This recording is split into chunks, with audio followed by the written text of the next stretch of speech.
Love you too. எல்லாருக்கும் வணக்கம்.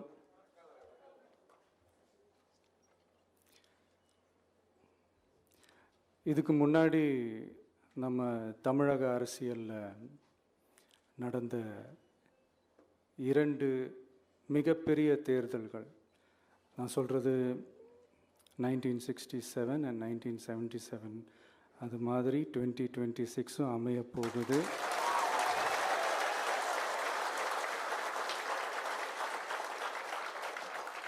அப்படின்றத நம்ம ரொம்ப உறுதியாக இருக்கிறோம். முதலேருந்து அதை நம்ம சொல்லிக்கிட்டு இருக்கிறோம். அந்த 2 மாபெரும் தேர்தல்களில் ஆல்ரெடி தொடர்ந்து வின் பண்ணிகிட்டு இருந்தவங்களோட அதிகார பலம், அசுர பலம் எல்லாத்தையும் எதிர்த்து நின்று தான் புதுசாக வந்தவங்க ஜெயிச்சிருக்கிறாங்க.